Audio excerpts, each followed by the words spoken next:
OBS just got a massively helpful plugin that will save you tons of extra hours if you decide to post vertical formats like on TikTok or YouTube Shorts. In fact, you can make these YouTube Shorts and TikToks directly in OBS. In this video, we're gonna show you how to set up this revolutionary plugin to help you save hours of extra work on your YouTube Shorts and TikTok creation. So let's set it up. The first step is the easiest, but it is also the most overlooked step by far. Right-click your OBS Studio shortcut, run as administrator. Click yes, whatever, and then for you, this won't even come up, but for me, I have to launch it again. I'm gonna full screen this. Now, the reason that is so important is because your system won't run as efficiently with OBS unless you designate it as an administrator, unless you designate it as a specific trusted program. Now that you've got it run as administrator, the next most important thing, and is essential to this tutorial, is you need to go up to help, you need to check for updates, and you need to make sure there are no updates available. If you want to double check this, you can go to the About section and it will tell you the exact studio version you're running. You have to be on 29 or higher in order to run this plugin. Those are 2 easy steps, all right? Administrator, update. Step number 1 and step number 2 are very easy. Step number 3 is almost just as easy. Step 3, we go to atom.tv and we scroll down just a little bit and we see that there is an Atom vertical plugin for OBS version 29 and up. Very important. Go ahead and click free download and you'll see this screen pop up and the download should start. And if it doesn't start, then you can go ahead and run it this way. So you see it in the bottom left-hand corner, you can go ahead and open. And this is so easy, I'm telling you. All you gotta do is hit yes, and then most likely it will be already set in the right spot. So you just hit next. So for me, I already have OBS Studio running because obviously I need to record the video with something. So I'm just gonna not worry about this because I have already installed it ahead of time. But for you, it is seriously going to be as easy as this. If it's not, then that means you changed your file type somewhere else, or you moved OBS somewhere else and you gotta find the right location. Once you finish the installation process, go ahead and go back to your OBS screen. Once we're back in OBS, make sure you find this vertical pane here and these vertical scenes and vertical sources. We're gonna be using all 3 of these in this tutorial. More on the vertical scenes and sources in a second, but first things first, as always, we have to hit the settings button, which is right here. We'll go to general. Your video bitrate may not be 6,000, but I recommend anywhere from 4,500 to 6,000. Your audio bitrate, again, it's up to you. It probably will not be 256, but I would recommend something like 256. And you'll notice that there's this section called Backtrack. The only thing that you need to know about this right now, we'll talk more about it later, is that you should definitely use this, all right? And I'll explain why in a second. But for now, let's go to the streaming tab. This is where you're going to enter your stream key. So you gotta make sure that you go into YouTube or Twitch or whatever it is that you're streaming from and make sure that you grab your streaming key. Be on your profile page or in your account settings, I'm not exactly sure. Grab it and then you place it in here. We'll talk about hotkeys a little bit later, so ignore those for now. In order to use your OBS settings that you've already set up, all you have to do is click this Use Main OBS Settings button. You click this, then it will default to whatever you had before. Most people are going to be using audio track 1 to capture all of their sound. So you can click audio track 1. And for me, I decided to use my NVIDIA NVENC H.264 encoder for this streaming portion. I decided to use CBR as my rate control. Bitrate is 4,500 because with verticals, I'm not exactly super concerned about extremely high looking quality when it comes to streams. I have a keyframe interval of 2 seconds. My preset is set to medium because anything better than that, which would be P5, P6, P7, has diminishing returns. That's been reported on by several individuals. My tuning is set to high quality. My multipass mode is set to single pass.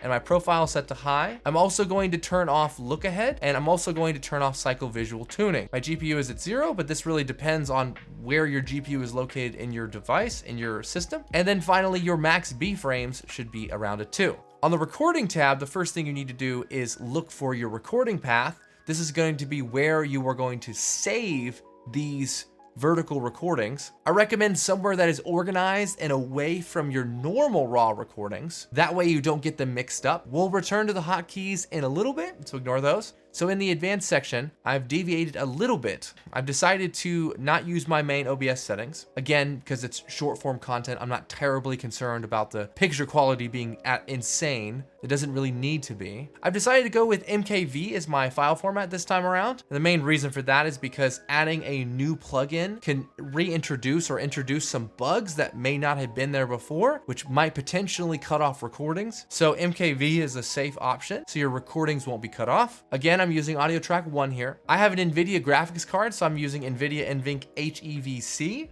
encoder. You can use H.264 NVENC if you want to.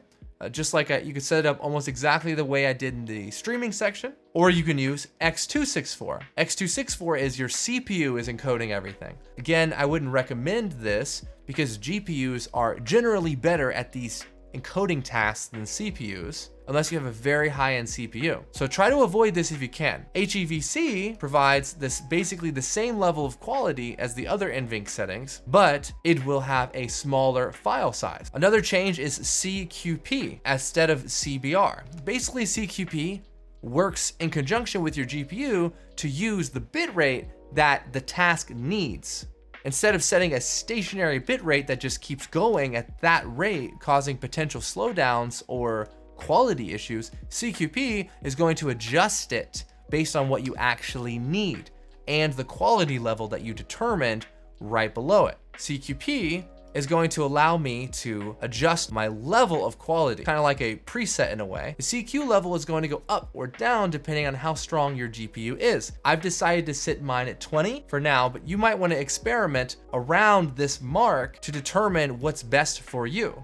The keyframe interval is going to stay at 2. The preset, again, medium quality is the best because it's a balance versus P5, P6, and P7, especially P6 and P7 are better quality, but they're way more intensive for not a whole lot of bonuses. You're gonna just keep it to high quality tuning. You're gonna keep it to single pass instead of 2 passes. This is mainly because single pass has, again, been researched to be just as effective as 2 passes with very minimal downside.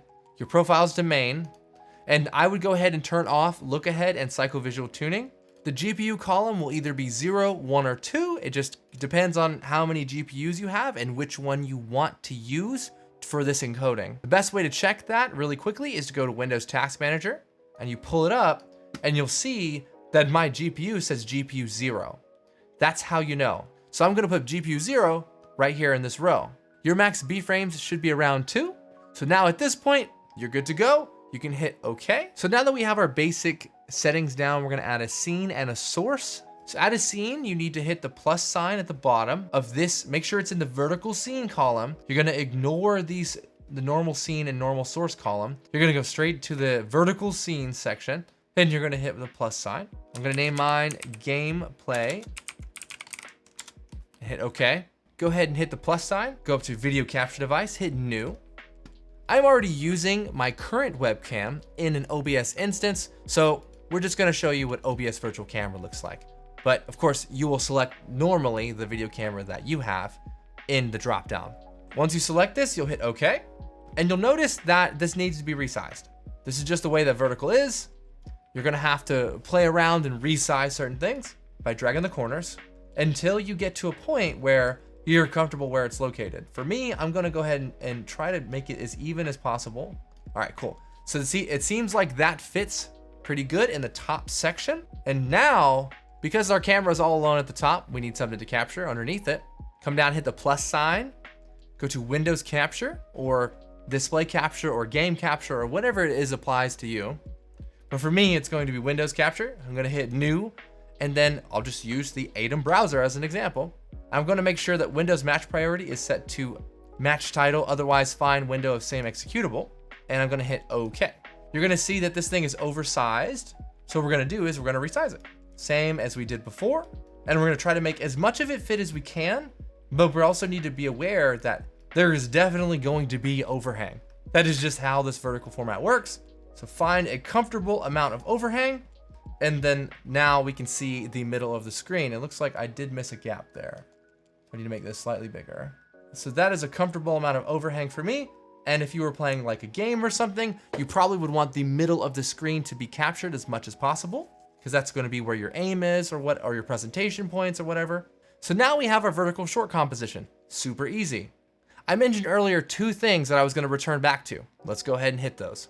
First thing, hit your wheel icon. You want to go back to general. To put it in basic terms, what Backtrack is, it's basically your replay buffer in OBS, just called something different. So if there's a cool highlight or a cool moment that happens in the last X amount of time, usually a minute or 2 minutes, you can actually hit a hotkey, or you can hit the Start Backtrack button on the screen, and it will record the length of time that had just passed, hopefully capturing the moment. That's the point. You want to capture the moment. So for me, I want to make sure I have just enough time that I can most likely react fast enough and capture that moment. So 60 seconds to me, or maybe 80 seconds, so that's a minute and 20 seconds of time, will be enough for me to capture that moment. I probably will remember to do that. If you need to go higher, then you certainly can, but that's completely up to you. You also want to make sure that you set the recording path. In order to have quick access to the backtrack option, you're going to want to save a hotkey. Let's say I want to make this outside bracket.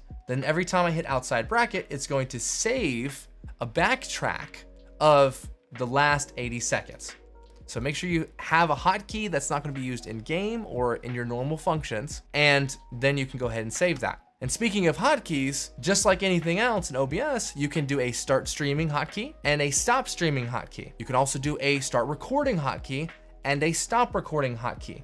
You basically will click into this box, hit a number, letter, F key, whatever it is that's not in the way, and it will start the recording when you hit that number, F key, whatever it is. Find something that you're comfortable with. If you need to delete it, you can always hit this trash icon or this backspace clear icon, and it should delete it. Once you've got these settings, you hit OK. So you get to choose basically however you want to set this up.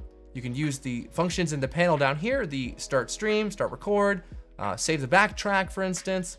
You can go back into settings. You can move these things around. You can add scenes and sources.